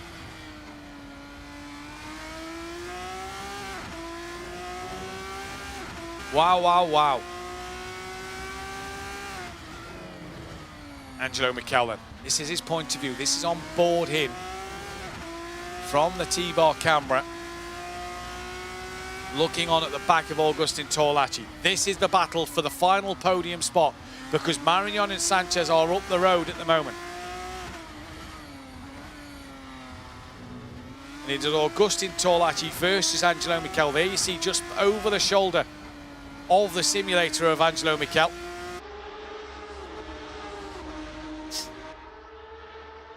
And he's got to put in some real work. Alejandro Sanchez now puts in another third fastest lap. That's 3 laps in a row.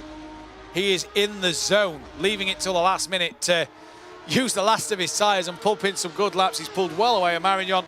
Lap 24 and 30 though, 7 to go. And I believe Walter Treuninger is out of this race. He's 8 laps down, so I believe he is out of this race.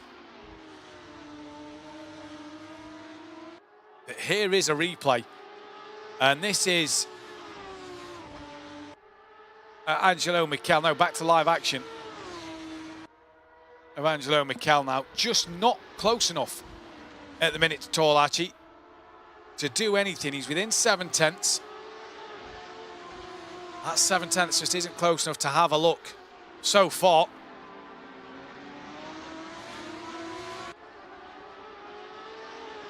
It's been a good little race though, because let's not forget Angelo Michel at the start of this race was down the order. He was backwards at the start. And yeah, not the best from him. He's managed to pull ahead of Hirsch. The AC in the bottom left-hand corner is Augustin Torlacci's camera in Madrid. He's got to defend like a lion now if he's going to stay ahead of Angelo Michel. 6 tenths of a second is the gap. And Michel just doing what he needs to do.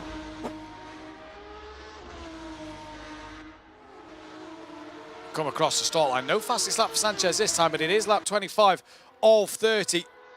So time running out for Michel to try and catch Torlacci here.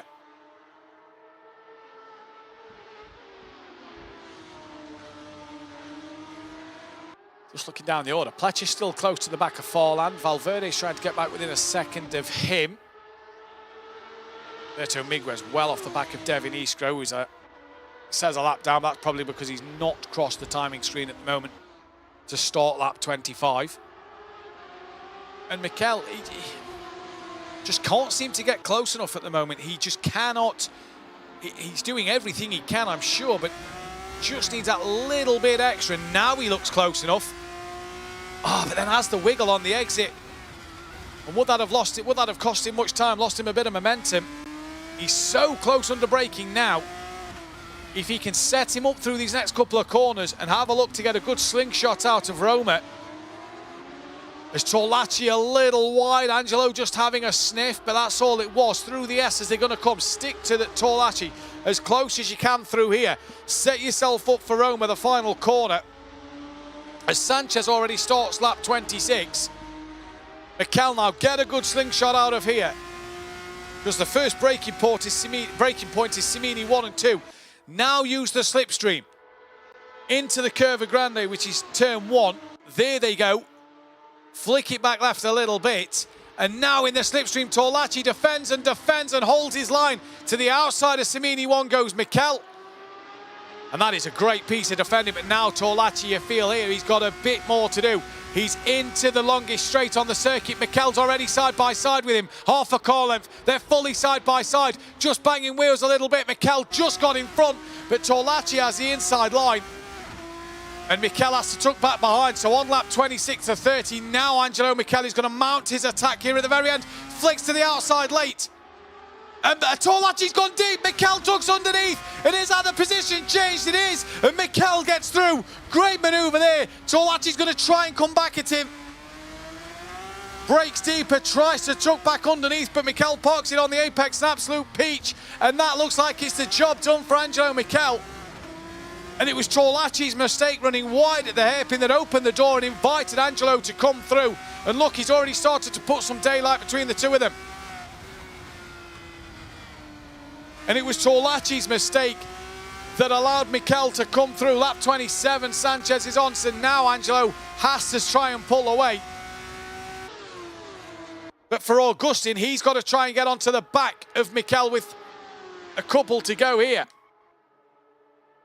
The two out front in a world of their own. We've lost Walter Treuninger from this race. Oh, Torlacci's gone wide. It's Simini 1. Who's that was stopped? That looked like one of the red simulators. Was that Sanchez or Marignon? I believe not. Didn't quite see who that was. Well then.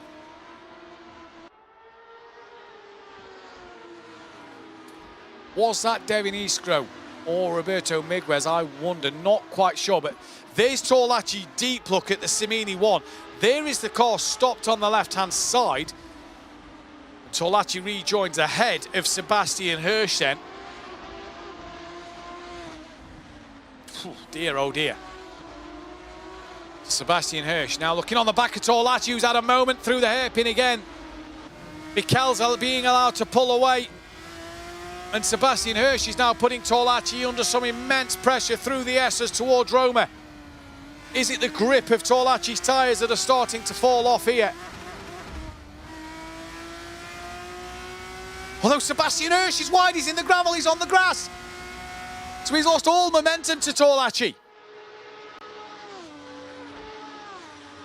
So Sebastian Hirsch then, just as he got closer and onto the back of him with 3 to go, loses all that momentum. Well, the car is no longer on Simini 2, so I'm not sure who that was. But it wasn't Marignano or Sanchez. They are still well ahead.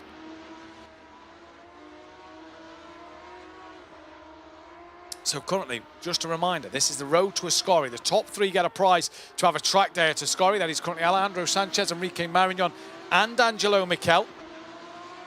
We're watching Sebastian Hirsch try and catch on to the back of Augustin Torlacci for P4. Demori has been overtaken by Ciro Zambra, but Ciro Zambra is carrying that 10-second time penalty, which will only drop him to around about P9. Valverde's got past Yannick Pletcher. Borges Orzo is now running P12 at the moment. Here is Hirsch. He's trying to get onto the back of Torlacci then. Sanchez has already crossed the line, so we're on the penultimate lap of the race. And Alejandro Sanchez, just, you can't say lights to flags, he wasn't pole position, but he got ahead early. And Enrique Marignon just followed him through. They've exchanged fastest laps. They've been the best 2 on the track today, but Sanchez, you have to say, top dog.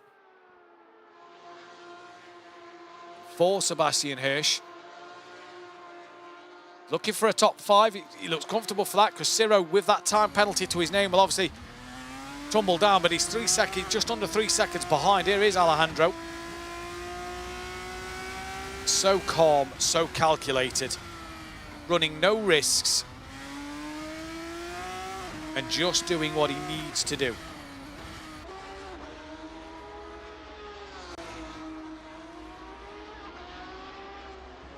So brilliant, brilliant stuff at the moment from Enrique Marignon as well, who's currently running in P2.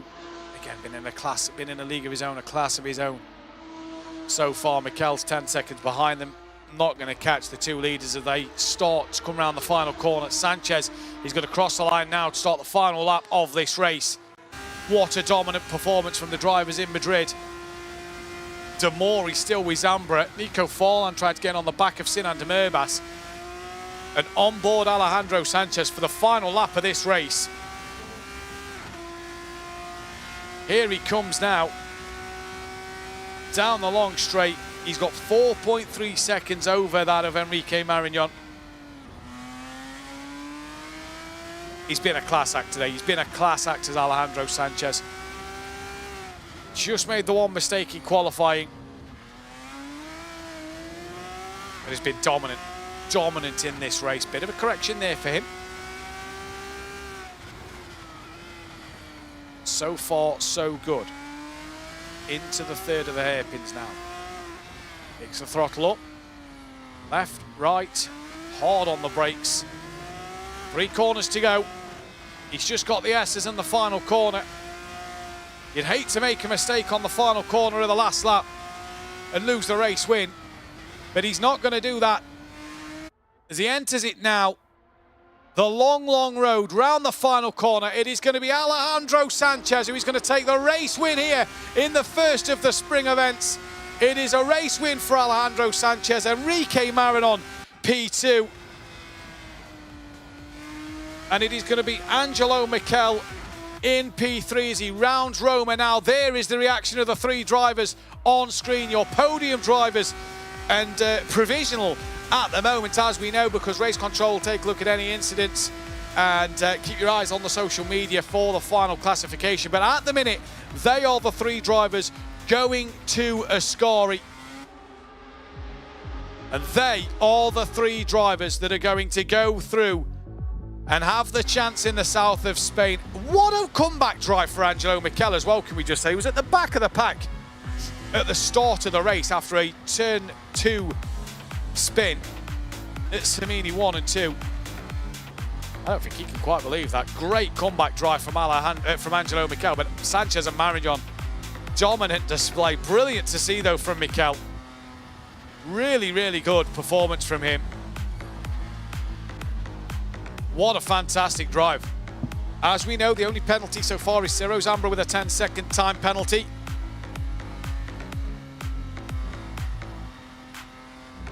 The top 3 provisionally, Alejandro Sanchez, Enrique Marignon, Angelo Michel will get that trip to Ascari in the south of Spain. Top 3 is confirmed by race control, we can be told in our ear now, so we don't need to wait for social media. They are going to the south of Spain, to Ascari, to take on that track day and get their reward. And there they are. And Alejandro Sanchez still looks as cool as ever in his cockpit. He's just won a day trip, but still looks as cool as ever. Michel, big smiles. Enrique Marignon, big smiles. And Sanchez, well, he's still in the zone at the moment. It'll be great to speak to the top 3 momentarily. But yeah, race control deciding that one very quickly. And out the drivers come. We see Valverde in the background there, sporting the yellow headband. Great to see as the drivers pull into the pits.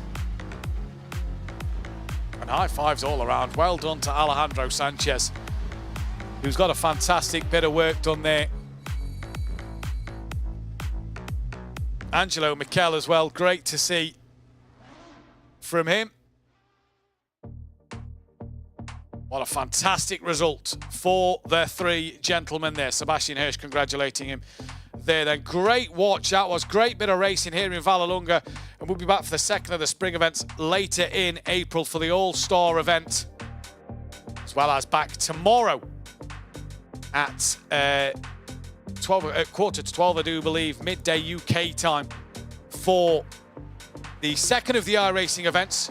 A few replays now then. Angelo Michel at the start. Watch this then, because watch the car at the back. He loses traction, has a bit of a wiggle into the pit wall. Watch for Angelo Michel though. You see the car in the background. It's a good start from Angelo Michel. Now, where's Ciro Zambra? He's in the light blue car. He hits Angelo Michel in the rear. So it is his incident that puts Michel around. That is where Ciro picked up the 10-second time penalty. And cars flying everywhere there then. And Angelo Michel towards the back of the pack there is what put them down the order. There is Ciro Zambra. Here is Nico Fall, and that was, Mario Stanic, big off into the wall. This was Valverde, who had a little moment himself. That seemed to be behind Yannick Pletcher, possibly. Or possibly Devin Eastman, I'm not sure which colour simulator Devin was in. Bang, there was a bit of contact. We saw that one live, actually, on stream. Here is Yannick Pletcher, though. Pushing the limits. Roberto Miguez deep. That allowed Nico Forlan to have a couple of looks. Miguez again with another look up. This was Michel. Making moves. And he made moves all day, did Angelo Michel. It was great driving from him.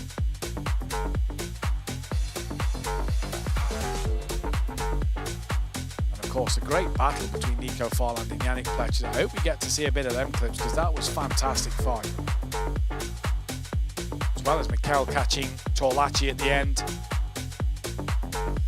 Here is Nico Forlan for a brief moment. Look at this. So locked up a little bit there as he gained on Yannick Pletcher, and then really put some pressure on Yannick and started to make his moves. And this is Ciro Zambra going into Samini 1 and 2 with Sinan Demurbas. This was a great fight as well. Sinan got the run back, brakes that little bit later than Ciro. Ciro carries more speed through, has a wiggle mid-corner, and Sinan back up the inside. Great bit of racing. Fantastic action. And Sinan runs a little deep. Ciro couldn't come back through.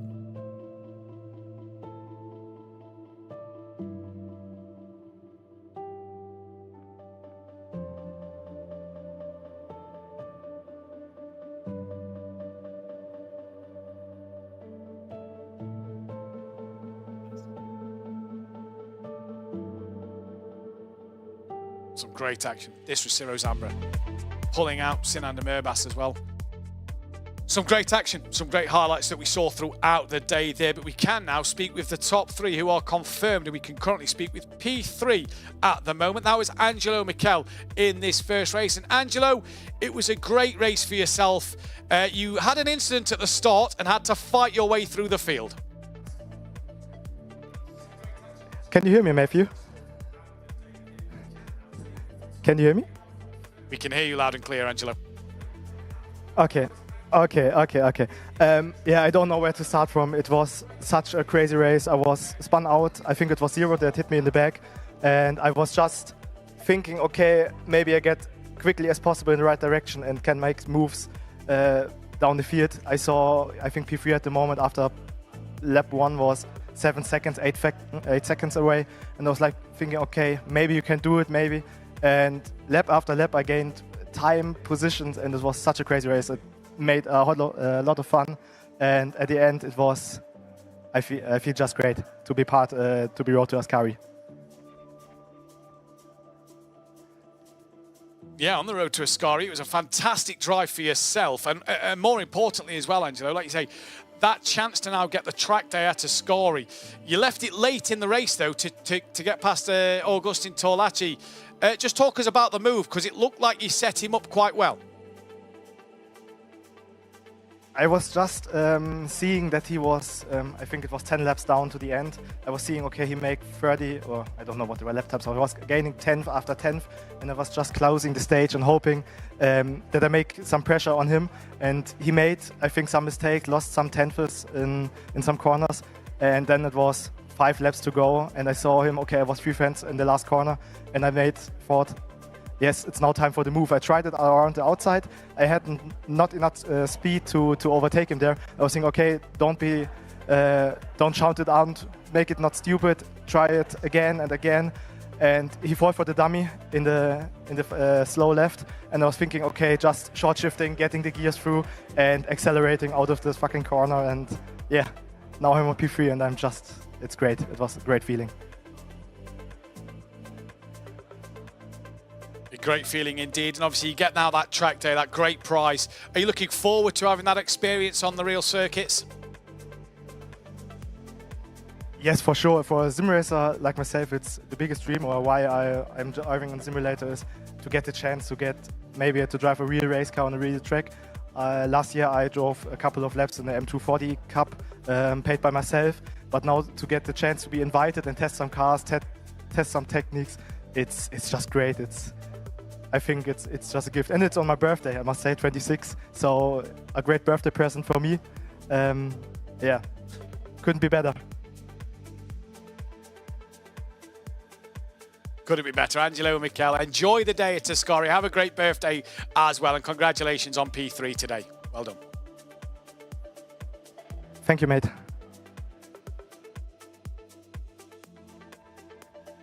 That was Angelo Mikel then, and we can now speak with P2. That will be Enrique Marignon then, who was second place, your pole sitter we spoke to earlier, and we can speak with Enrique Marignon now. Enrique, P2 in the race, just wasn't to be for the race win today, but still on the podium and still the fantastic prize of the track day. Yeah, well, it couldn't be P1, but because Alejandro was really fast, I tried to keep behind him, but he was doing fastest lap all the time. So yeah, P2, that it's perfect because, as you said, it's also the track day. So yeah, really happy. It was a good race from yourself, Enrique. It was a chance really for you to show what you can do here with the fast guys like Alejandro, who was a bit ahead of you in last season. Do you feel like you've managed to close that gap to Alejandro in the off season? Because it looked like you was exchanging fastest laps and being able to keep him under a bit of pressure if he made a mistake. Well, I think the gap, it has been always the same. I'm always doing the same laps as Alejandro when we train, but well, the knockout, it's really difficult for me. I don't like that format, and with the quali, I can show what I have, and yeah, that's all. Obviously, it gives you a lot of momentum. Are you looking forward to the track day now at Ascari? It's going to be a good one to do. Obviously, a bit of track experience from yourself instead of the simulators. Are you looking forward to the day? Of course. I'm hoping a lot to do it well. Don't crash the car. But yeah. I'm really happy, and I want the day to come now. So yeah.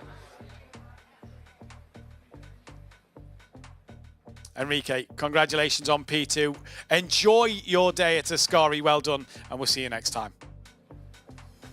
Okay, another day, another victory for the OGs. Bye. Speak with, as we can now speak with Alejandro Sanchez as well, who is P1. We'll just give him a couple of moments to get the headset on, the microphone, obviously, in Madrid. A good 1-2 there for Madrid today. But I believe we have Alejandro Sanchez. And Alejandro, a race win today, and obviously the big prize of the Ascari drive, but it was the race win that was the most important thing today. Yeah, I'm quite happy with the win. The car being different proved a different challenge. I drove like nothing like the car we are using in the normal championship. So yeah, we just managed to adapt ourselves to the car. It was quite tricky to drive, and just had a few close calls during the race. Almost crashed, but yeah, quite happy with the way I drove, and quite happy to grab P1 and be able to go to Ascari in about a month. It was a good bit of pace from you as well. You saw yourself and Marignon exchanging fastest laps, and then at the end you just seemed to put 3 in a row. Really good from you. Obviously the one-off event, is this kind of more seat time in preparation for the season later in the year, or what was it more for you today, obviously, as well as the prize? Learning curve, trying a new car? It was a bit difficult because I could only practice a day before the event. But luckily the Battle for Glory was only 2 months ago, so it was more or less familiar, everything. So yeah, it's a bit different from the normal season because of the car. What I said, the car drives quite differently, but it's good preparation because I think it's going to be more or less this format during the normal races. So we need to get good in qualifying and to manage all these super poles and everything a bit better. Yeah, indeed. And obviously the Ascari trip on the 26th, that's going to be a big one. Bit of track time for yourself. Have you had any track experience in the past, or is this the first time? And if so, are you looking forward to it?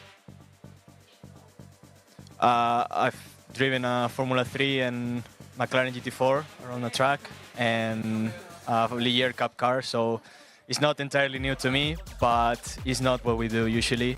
So yeah, I'll try to prepare at home as best as I can. Obviously, I need to learn the track a little bit better because I only drove it for the Battle for Glory, I think, 2 years ago, and it was like the surprise track. So I need to learn it a little bit better, but overall, really looking forward to it. Of course, it being in my home country as well. So yeah, quite happy to be able to grab this. It's a different experience and a different kind of prize, which is always nice. Indeed, Alejandro, congratulations on the win today, and enjoy your time at Ascari later on in the year, and hopefully we see more from you in the year to come as well. Well done, Alejandro. Thank you very much. And that, though, is all we have time for our first spring event of the year. What an event it was. Your race winner, Alejandro Sanchez from Enrique Marignon, and then Angelo Miquel. We'll be back live, though, tomorrow for the iRacing event That is going to be a fantastic one to see the Racer League drivers go through there. You will not want to miss any of the action live on Twitch and YouTube. For the final classification, make sure you check out our social media programs, Twitch, Twitter, Instagram and Facebook and all them platforms to keep your eyes on the final result. The top 3 is classified. They'll get the trip to Ascari, and we'll be back in a month's time for the All-Star event for their chance to win a trip to Ascari as well. But from all of us here at Racing Unleashed, goodbye.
face, and I can feel my face.